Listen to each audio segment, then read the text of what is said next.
Olá, eu sou Vera Morgado e começa agora a Revista da Câmara, com as notícias que foram destaque na semana.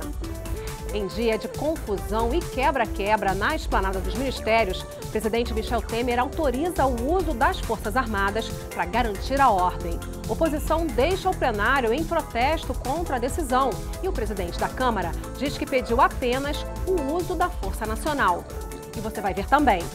Em semana de votação de medidas provisórias perto do fim da validade, o plenário aprova 7 delas e libera a pauta. A Comissão da Reforma Política debate o último relatório parcial, que trata do sistema de votação e do financiamento de campanhas. A Comissão de Segurança Pública aprova o projeto que cria a Política Nacional de Estatísticas de Violência contra a Mulher.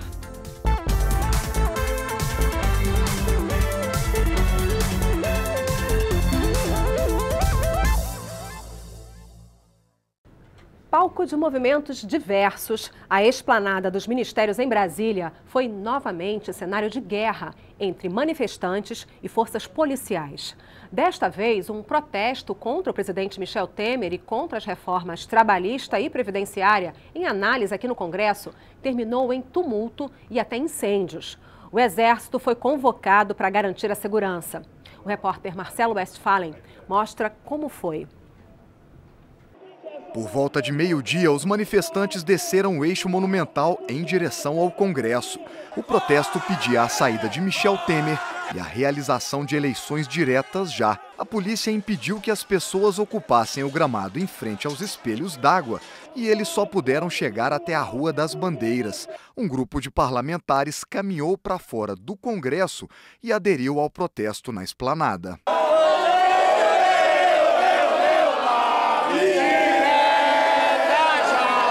A Secretaria de Segurança Pública afirmou que 45 mil pessoas estiveram na esplanada. Logo após o início, a violência tomou conta da manifestação. Depois de provocados com pedradas, policiais chegaram a sacar armas. Eles também usaram gás de pimenta e bombas de efeito moral.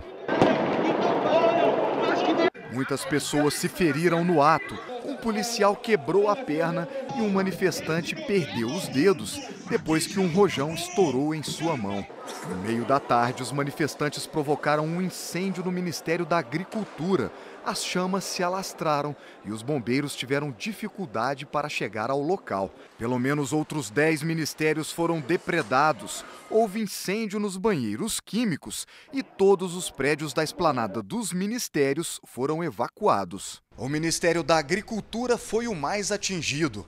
Uma área de aproximadamente 2.000 metros quadrados ficou destruída pela ação do fogo e pelos atos de vandalismo. Aparelhos de ar-condicionado, cortinas, todo um moderno sistema de som e iluminação ficou perdido. Prejuízo estimado em mais de R$1.100.000. Segundo funcionários do Ministério, a recuperação da área vai levar pelo menos 3 meses. Aqui no local, a Polícia Militar continua de plantão para garantir a segurança. Na Câmara, deputados se dividiram quanto às manifestações. O que mais marca no Brasil de hoje é uma profunda crise do Executivo, denúncias gravíssimas, um presidente apegado ao cargo, agarrado, botando até Forças Armadas para se proteger de uma indignação que cresce no país, que é generalizada. A situação é absolutamente excepcional. A casa está funcionando, apesar dos 50 mil brasileiros, não todos, que vieram para a esplanada destruir os vidrais lindos da catedral, que tristeza, e botaram fogo em 4 ministérios. Não é assim que nós vamos reformar o país. A gente faz um apelo à oposição e aos líderes sindicais que com o imposto sindical trouxeram 40, 50 mil pessoas, jovens que vieram aqui ganharam R$400, que nem sabiam por quê. O ministro Raul Jungmann, em coletiva, afirmou que as forças federais iriam reforçar a segurança por uma semana na esplanada dos ministérios. O senhor presidente da República decretou, por solicitação do senhor presidente da Câmara, uma ação de garantia da lei e da ordem. Na sessão plenária, ainda na quarta-feira, o presidente da Câmara afirmou que não pediu a presença do Exército, mas sim da Força Nacional. Por parte do presidente da Câmara, o pedido de apoio da Força Nacional para garantir a segurança e a ordem no prédio do Congresso Nacional e no seu entorno. Se o governo decidiu adotar outra medida, essa outra medida é uma responsabilidade do governo, não é uma responsabilidade que possa ser, nem deve ser, da Câmara dos Deputados. Na quinta-feira pela manhã, o governo voltou atrás e cancelou o decreto que convocava as Forças Armadas para garantir a paz pública. A justificativa para a retirada do Exército é de que a ordem foi estabelecida após a manifestação. A oposição chegou a se retirar do plenário em protesto contra a convocação das Forças Armadas. Sem resistência, os governistas conseguiram aprovar 6 medidas provisórias na mesma noite. No início da semana, outra medida provisória foi aprovada, aí sim, com o apoio da oposição, a que permite aos trabalhadores sacar recursos de contas inativas do FGTS. A MP também aumenta a remuneração das contas do fundo. O repórter Tiago Ramos acompanhou o plenário e mostra como foi. A tensão do lado de fora da Câmara atingiu em cheio o plenário.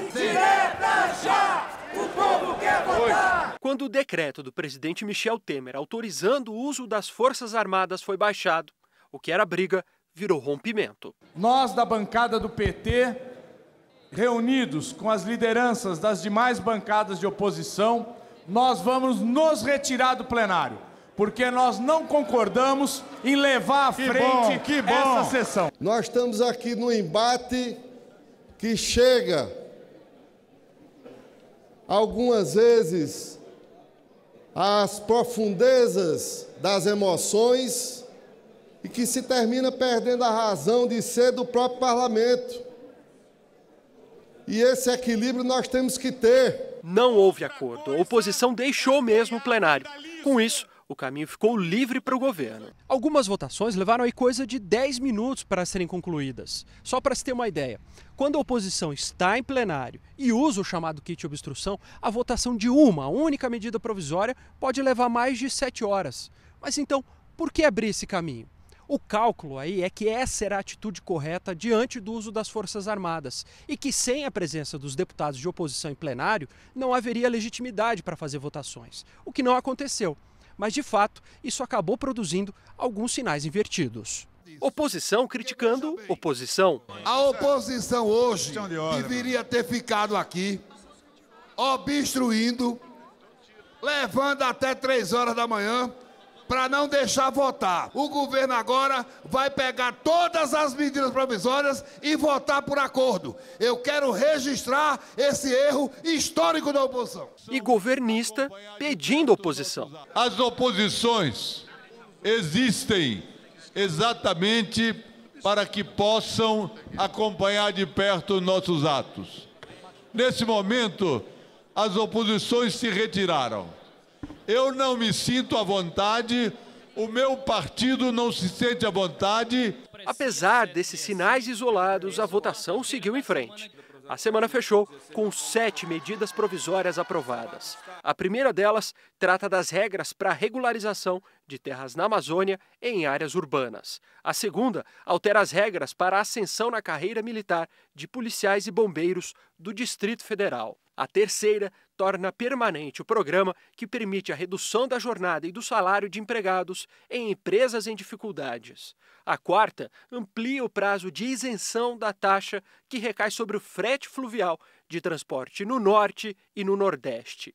A quinta medida provisória é aquela que autoriza o saque de contas inativas do FGTS. Vale lembrar que ela também aumenta o rendimento das contas ativas. A sexta legaliza a cobrança de valores diferenciados dependendo do método de pagamento, por exemplo, oferecendo desconto para quem paga no cartão em débito. A última medida provisória é aquela que permite o pagamento de um bônus para os peritos do INSS, o que seria pago para aqueles que fizerem revisões de benefícios concedidos. Agora, com a pauta livre, o governo já planeja o próximo passo, a reforma da Previdência. A base está forte, mais unido do que estava. Vamos continuar conquistando votos para dentro de 15 dias votar a reforma da Previdência. Nós vamos sim estabelecer aqui nesse plenário, tanto quanto possível o regimento interno desta casa nos permita, um processo de obstrução política, por uma razão muito simples. Não assiste legitimidade ao senhor Michel Temer. Na quinta-feira, a Ordem dos Advogados do Brasil protocolou um pedido de impeachment do presidente da República, Michel Temer. O novo pedido, assim como a maioria dos outros, se baseia na delação do empresário Joesley Batista, do grupo JBS, para enquadrar o presidente no crime de responsabilidade. O presidente do Conselho Federal da OAB, Cláudio Lamáquia, chegou acompanhado de dezenas de advogados e concedeu várias entrevistas até protocolar o pedido de impeachment contra o presidente da República na Secretaria-Geral da Mesa da Câmara. A denúncia para enquadrar Michel Temer por crime de responsabilidade se baseia na conversa gravada pelo empresário Joesley Batista, do grupo JBS. Segundo a OAB, o presidente cometeu ato ilegal porque teria se omitido no dever de denunciar os crimes que são relatados pelo empresário, incluindo o suborno a um juiz e a um procurador da República. O áudio da conversa, ele pode até mesmo ter sofrido alguma adaptação ou alguma interferência. Mas o fato do presidente da República, nos seus 2 pronunciamentos e numa entrevista para um jornal de ampla circulação nacional, não ter negado o teor dos diálogos, é que torna estes fatos absolutamente incontroversos. O deputado Carlos Marum, um dos vice-líderes do PMDB, acusou a OAB de desrespeitar o direito de defesa, por não esperar o resultado da perícia oficial feita na gravação da conversa entre o presidente da República e o empresário Joesley Batista. Eu, como advogado, que me manifestei, obviamente, manifestei a minha tristeza em relação à decisão da OAB, recebi muitas manifestações de apoio às minhas considerações. Me pareceu que a OAB tentou conquistar pole position no grande prêmio da demagogia que se estabeleceu em torno dessa fita forjada. E isso, sem dúvida alguma, para uma entidade com a responsabilidade da OAB, é um equívoco quase que imperdoável. Após a delação feita pelo empresário Joesley Batista, 13 pedidos de impeachment contra o presidente da República deram entrada na Secretaria-Geral da Mesa da Câmara. Eles se somam a outros 3 que já existiam. Apesar da crise política instalada, o presidente Rodrigo Maia reafirmou o compromisso com a agenda de projetos na área econômica e disse que a Câmara funcionará normalmente em benefício do país. A Câmara dos Deputados, a presidência da Câmara dos Deputados, não será instrumento para a desestabilização do governo. O Brasil já vive uma crise muito profunda para que essa casa cumpra um papel de estabilização maior. Nós precisamos, como já disse, organizar, ter todas as nossas energias focadas na agenda econômica e o resto nós vamos trabalhar de forma harmônica, como eu tenho trabalhado com o presidente do Senado, com o presidente da República e com a presidente do Supremo Tribunal Federal. E é assim que eu entendo que nós devemos superar esse momento de crise que o Brasil vive. Na Comissão de Constituição e Justiça, não avançou a proposta de emenda à Constituição que determina eleições diretas no caso de vacância dos cargos de presidente e vice-presidente da República. Os deputados se dividem. Caso Michel Temer deixe o cargo, alguns afirmam que o Congresso é quem deve escolher o novo chefe do Executivo. Outros parlamentares, no entanto, preferem que essa tarefa seja confiada ao cidadão. Se a proposta for aprovada, o povo é que escolherá o novo presidente do Brasil, caso Michel Temer deixe a presidência. Na reunião, foram apresentados requerimentos solicitando o adiamento da discussão, mas todos foram derrotados.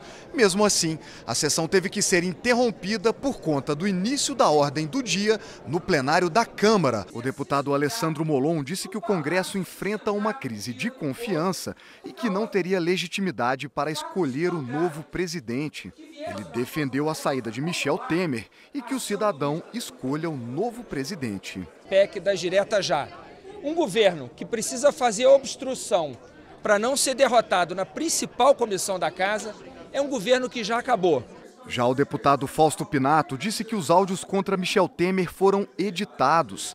Ele acredita que essa discussão sobre eleições diretas é inútil. Nós sabemos muito bem, se passasse a admissibilidade dessa PEC, nós sabemos que um ano antes ela vai valer. Então, quer dizer, só para criar um sentimento de terrorismo, que é o que a oposição quer fazer nesse país. O presidente da CCJ, Rodrigo Pacheco, negou que o presidente Michel Temer esteja fazendo algum tipo de pressão contra a proposta.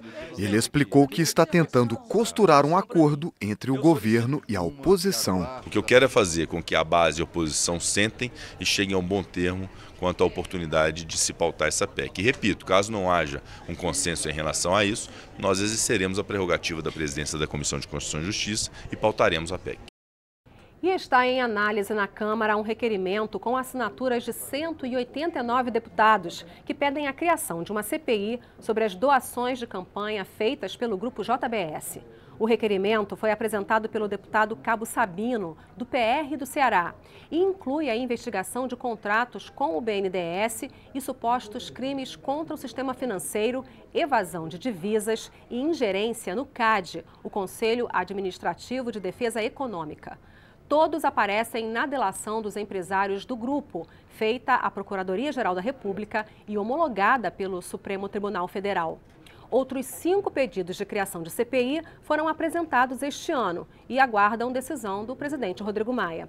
De acordo com o regimento interno da Câmara, 5 CPIs podem funcionar ao mesmo tempo. A única em funcionamento atualmente é a da FUNAI-INCRA 2, que terminaria os trabalhos nesta sexta-feira, mas foi prorrogada por 30 dias para concluir a votação do relatório final.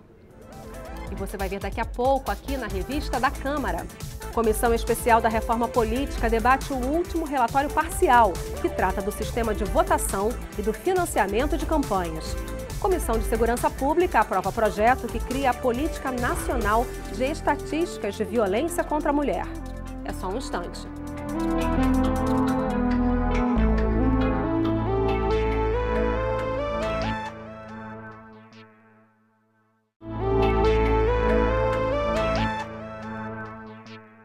O presidente da Câmara informou ao plenário que, em função de um acordo com o líder da minoria, a votação da proposta que legaliza os incentivos fiscais concedidos pelos estados a empresas sem o aval do Conselho Nacional de Política Fazendária será pautada para a próxima terça-feira. Rodrigo Maia também marcou para o período entre 5 e 12 de junho o início das discussões em plenário sobre a proposta de reforma da Previdência, já aprovada na Comissão Especial no início de maio. Mas sobre este tema não há acordo com a oposição. E na Comissão Especial da Reforma Política teve início o debate sobre o último relatório parcial. A pedido dos deputados, o relator da Comissão Especial da Reforma Política apresentou mudanças no parecer sobre o sistema eleitoral e financiamento de campanhas. Mas, durante a leitura, os membros da comissão fizeram novas sugestões, que ele prometeu acrescentar no texto, que vai apresentar na próxima semana. A nova versão do relatório prevê votações pelo sistema de lista pré-ordenada pelos partidos na eleição de 2018 para os candidatos a deputados e em 2020 para os vereadores. Em 2022, as votações já seriam pelo chamado sistema misto, em que 50% dos candidatos são eleitos pela lista partidária e a outra metade pelo sistema distrital, que é majoritário. Vence o candidato que tiver o maior número de votos no seu distrito eleitoral. Tem dificuldade ainda, mas não consigo ver outra alternativa para encaixar no financiamento público a lista pré-ordenada. Estou diminuindo aí os anos, né, de eleições com a lista pré-ordenada para a eleição de 18 e 20, para que tenha mais aceitação aqui dentro da casa e angariar mais apoio. Vicente Cândido alterou também o valor do financiamento de campanha por pessoa física. O relatório original estabelecia o limite de doações de 5 salários mínimos. Agora, o limite para as doações sobe para 10% do rendimento declarado no imposto de renda do último ano, como prevê a lei atual, ou 10 salários mínimos, o que der o menor valor. Limite que também vale para doações feitas pelos próprios candidatos. Mas alguns deputados consideraram os valores baixos e o texto ainda pode ser alterado. Já tinha ouvido também outras ponderações dessa natureza, que o candidato poderia dispor de um pouco mais de recursos, que não seja o exagero de 2016, mas que seja um pouco mais. Também você vem com isso folgar um pouco mais o orçamento público. Por 4-1, a primeira turma do Supremo Tribunal Federal condenou o deputado Paulo Maluf, do PP de São Paulo, pelo crime de lavagem de dinheiro. Os ministros também determinaram a perda do mandato do parlamentar e o pagamento de multa no valor de mais de R$1.300.000. A pena foi fixada em 7 anos, 9 meses e 10 dias de prisão em regime fechado. O tribunal não decidiu pela execução imediata da pena. Por isso, a defesa ainda poderá recorrer no Supremo. Só depois de julgados os recursos e se mantida a decisão é que o deputado poderá ser preso e perder o mandato. O advogado de defesa de Paulo Maluf afirmou que vai aguardar a decisão ser publicada pelo STF para recorrer. Segundo ele, até lá, Maluf continua cumprindo normalmente o mandato aqui na Câmara. A primeira turma do Supremo também determinou que o deputado Celso Jacob, do PMDB do Rio de Janeiro, cumpra a pena de 7 anos e 2 meses de prisão em regime semiaberto, a qual o parlamentar foi condenado em junho do ano passado por falsificação de documento público e dispensa de licitação, quando era prefeito de 3 Rios. O deputado disse que foi levado a assinar um texto sem saber da existência de irregularidades e afirmou que vai recorrer da decisão. Na semana que passou, os lotéricos vieram à Câmara para pedir que a Caixa Econômica reveja o valor do dinheiro repassado pelos serviços bancários que as casas lotéricas prestam, como o pagamento de contas, por exemplo. Só no ano passado, 500 lotéricas foram fechadas em todo o Brasil. Os donos de loterias de todo o país vieram à Câmara reivindicar aumento do valor do repasse das tarifas de operações realizadas. O reajuste vem sendo tirado um pouquinho a cada ano. Uma inflação de 10%, a Caixa dá 6%, 8% dá 5%. E isso hoje já representa 100%. E a rede não aguenta mais. As lotéricas estão presentes em todas as regiões do país. Em 99,8% do Brasil existe uma. Em muitas cidades, são elas que fazem as vezes de banco. Um projeto em tramitação aqui na Câmara quer regulamentar essas questões das lotéricas com a Caixa. É o PL 7306, do deputado Goulart, do PSD de São Paulo. O mais grave que existe é que a Caixa Econômica Federal cobra para fazer os recebimentos das contas de luz, de água, de telefone, de IPTU, em média R$ 5,80 a R$ 6,00 de qualquer uma concessionária. E repassa para os lotéricos 40 centavos, 50 centavos, sendo que quem faz todo o serviço são os lotéricos. A representante da Caixa na audiência pública disse que o banco não é contra o projeto de lei, mas alertou: as alterações podem ser repassadas no preço final ao consumidor. Na hora que a Caixa chegar conveniente a conveniente, né? Com prefeitura, governo, com empresas do setor privado para negociar a tarifa, pode acontecer alterações substanciais no preço do canal lotérico e na intenção de utilizar esse balcão para a continuidade da prestação desse serviço. Na Comissão de Seguridade Pública e Combate ao Crime Organizado, foi aprovado o projeto que institui a Política Nacional de Estatísticas de Violência contra a Mulher. O objetivo é organizar dados colhidos em todo o país para ajudar no combate a esse tipo de violência. O relator retirou do texto a possibilidade de o cadastro também incluir os transexuais. O Penainfo será uma espécie de banco de dados que vai conter os principais dados de violência contra a mulher. Os deputados acreditam que é importante conhecer o perfil completo dos agressores e das mulheres agredidas, além das informações sobre os locais onde a agressão ocorre. O relator, deputado Lincoln Portela, afirmou que o cadastro vai monitorar todo tipo de violência contra as mulheres. Não apenas a violência doméstica, eu acrescento a violência o assédio moral no trabalho, o assédio sexual no trabalho, o assédio na rua, o assédio nos veículos de transporte de passageiros. Então nós temos que trabalhar essas coisas no Brasil. Esta estudiosa no assunto fala sobre algumas informações que, na opinião dela, as autoridades precisam conhecer. Que tipo de crime as mulheres são vítimas? Quem são os agressores?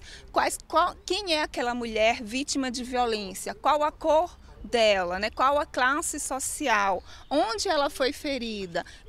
Que horas ela sofreu a violência? Então, são dados que ainda precisam ser organizados nacionalmente. Mas o relator retirou do texto a palavra gênero e substituiu por sexo feminino. E assim o projeto acabou sendo aprovado pela comissão. Com isso, ficam excluídos do cadastro os travestis e os transexuais femininos. E sobre este ponto do projeto, a especialista e o relator discordam. Dia 8 de março, Dia Internacional da Mulher, ou seja, a política é política pública voltada para as mulheres, como define bem o texto da Lei Maria da Penha. Então eu resgato a questão de mulher. Se eu deixo o gênero, pode ser uma política pública para homem. Pessoas travestis e transexuais femininas estão protegidas pela Lei Maria da Penha. Então, como é que a Lei Maria da Penha protege essas pessoas?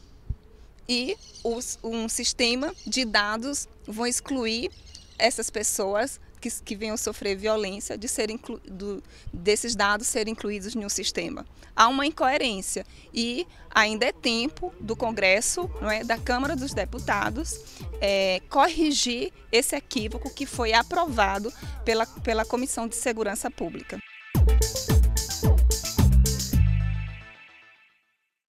E é isso. Você pode rever a revista da Câmara na nossa programação e também pela internet.